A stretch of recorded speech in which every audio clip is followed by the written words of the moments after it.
첫 번째 공약은 이천을 마을공화국 연합도시로 만들겠다는 겁니다.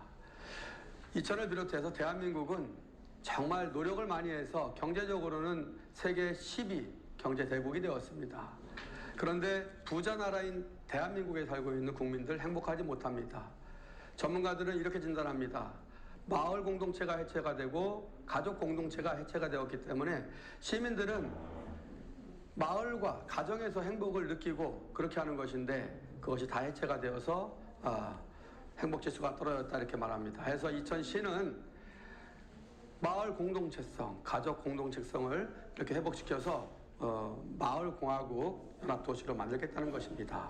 두 번째는 코로나 팬데믹이 2년 넘게 지속되면서 보건의 문제가 결국 경제 문제가 되었습니다. 코로나에 걸리는 것이 두려운 것이 아니라 굶어 죽는 것이 걱정의 시대가 되었습니다. 이제 경기 부양 정책이 가장 중요하다고 생각하고 그렇게 하도록 하겠습니다. 세 번째는 스마트 반도체 특화 도시로 도약을 하겠다는 것인데 2020년 12월 말에 정부가 4차 수도권 정비 계획을 발표하면서 이천시를 스마트 반도체 벨트에 속하도록 했습니다. 다른 스마트 반도체 벨트에 속하는 도시에 제안했습니다. 스마트 반도체 도시연합을 만들어서 특별지방자치단체를 구성하고 공동의회도 구성하고 공동조례도 만들자, 공동대응하자 이렇게 해서 앞으로 이천시를 스마트 반도체 특화도시로 만들어내겠습니다. 이천터미널 지금 심각합니다. 반드시 현대화시켜서 시민들이 만족할 수 있는 터미널로 만들어내겠습니다. 중리천, 명품 관광 하천으로 꼭 만들어서 상권을 살려내겠습니다. 네, 더불어민주당 엄태준 후보의 공약을 들으셨습니다. 김경희 후보의 질문을 들어보겠습니다. 질문 시간은 30초입니다. 네, 저 김경희는 사각지대 해소 복지 공약, 한 단계 업그레이드된 교육 공약, 녹색 감성도시 주거 환경 공약, 양질의 일자리 창출 공약, 이런 공약들에 대해서 이행 절차와 재원 조달 방법에 대해서 상세히 설명하고 있습니다. 하지만 그 엄 후보의 공약은 선언적인 문구들만 제시되어 있을 뿐 구체적인 이행 절차라든지 재원 조달 방안에 대해서는 전혀 밝히지 않고 있습니다. 엄 후보자 5대 공약에 대한 이행 절차 및 재원 조달 방안에 대해 이해 가능하시도록 네, 엄태준 후보 1분 30초 내로 답변 부탁드립니다. 재원 조달을 말씀 주셨으니까 설명이 편한 것부터 말씀드리겠습니다. 중리천 명품 관광 하천으로 만들기 위해서 제가 직접 공모 절차에 브리핑을 해서 경기도로부터 200억을 받았습니다. 확정되었습니다. 그리고 스마트 반도체 특화 도시 도약은 예산이 들어가는 부분들이 아니라 아까 말씀드렸듯이 이제 자연 보전 권역에 속했던 도시들 중에서 유일하게 이천시만 환경이 중요한 도시, 생태가 중요한 도시에서 이제 반도체가 중요한 도시라고 그렇게 인정을 받아서 연합도시를 구성하고 거기에 맞춰서 우리 이천시가 다른 스마트 반도체 벨트에 속하는 다른 도시와 함께 어깨를 걸고 공동 대응하겠다는 것이고요. 또 이천시만의 독자적인 성장 관리 방안을 마련해서 그 도시들과 심지어 우리 경기도와 함께 중앙정부를 설득하겠다는 내용입니다. 그리고 포스트 코로나 시대의 대대적인 경기 부양책 관련해서는 잘 아시겠지만 우리 이천시 재정이 다른 데보다도 매우 훌륭해서 재정 안정화 기금에 아주 튼튼한 여력이 남아 있습니다. 그래서 3번의 재난지원금도 드렸던 이유고요. 아직도 튼튼한 재원이 남아 있어서 그런 걸 실행하는데 아무런 문제가 없습니다. 마을공화국 연합도시도 예산이 부족해서 못하는 일은 없습니다. 네, 여기까지 듣겠습니다. 다음 김경희 후보 30초 내로 보충 질문 해주시죠. 후보자의 마을공화국 완성 공약에 대해서 질문하겠습니다. 마을 예산과 행정을 주민이 집행하는 시스템을 만들겠다고 하시는데 행정은 시청에서 처리해야지 주민들에게 떠넘긴다는 비판이 존재하고 있습니다. 저 김경희는 9급에서 2급까지 중앙부처에서 굵직굵직한 행정 서비스를 제공했던 경험으로 이천 시민에게 봉사하는 행정 서비스를 제공드릴 생각입니다. 엄 후보자의 마을공화국 공약은 시청의 행정 서비스에 대한 불만, 무마용으로 시민들에게 일을 네, 여기까지 듣겠습니다.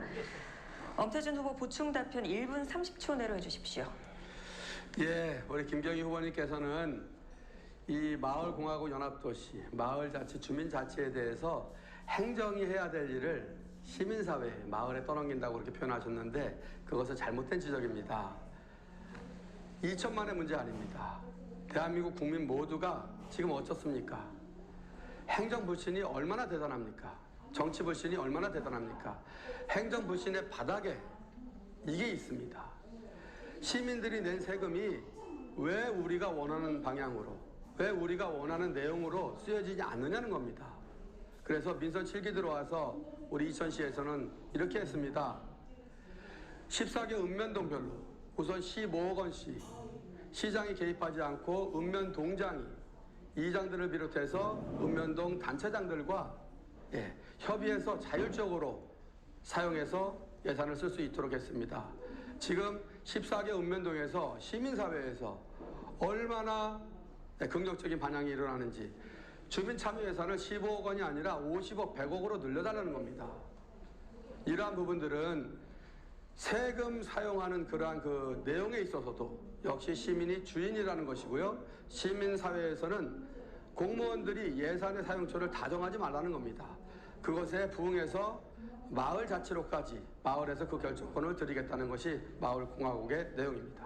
네, 김경희 후보 한 번 더 질문하실 수 있습니다. 30초 드리겠습니다. 네, 지금 그 엄 후보께서는 계속 예산이 풍족하고 이렇게 말씀하시는데 지난 올해 그 우리가 행정자치부로부터 받는 우리 교부금이 있습니다.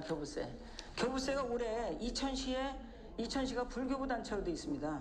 그러면 1년에 올해 경우에는 764억이 처음에 배정이 되고 이후에 찔끔찔끔 오는 돈까지 하면 800~900억 원이 내려오는데 지금 한익에서 네, 시간이 끝났습니다. 발언 시간이 종료됐습니다. 다음 엄태준 후보 보충 답변해 네. 주십시오. 1분 30초의 시간이 있습니다.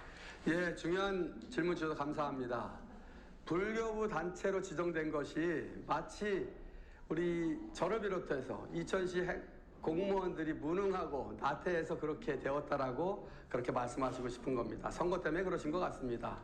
말씀드리겠습니다. 지자체는 기본적인 행정 수요가 있습니다. 기본적인 행정 수요를 감당해내기 위해서는 거기에 맞는 예산이 필요합니다. 대부분의 지자체에서는 그 기본적인 행정 수요를 감당해낼 예산마저 부족하기 때문에 중앙정부에서 내려주는 것이 바로 교부금입니다. 그런데 불교부 단체로 지정되는 그 도시들 한번 보십시오. 화성, 수원, 성남, 이렇게 아주 재정이 튼튼해서 그 지자체 스스로 얻어지는 그 세수로서 충분히 기본적인 행정 수요를 감당해낼 수 있다고 해서 거기까지 중앙정부에서 교부금을 내려보낼 필요가 없다. 이러한 취지로 해서 불교부 단체로 지정된 것입니다. 물론 불교부 단체로 지정이 돼서 그렇지 않다면 받을 수 있는 교부금이 이렇게 못 받는 것은 있지만 전체적으로는 건강한 재정 상태를 유지하는 것이고요. 그래서 지난해에 우리 이천시가 도시경쟁력 1위의 도시로 선정된 것입니다.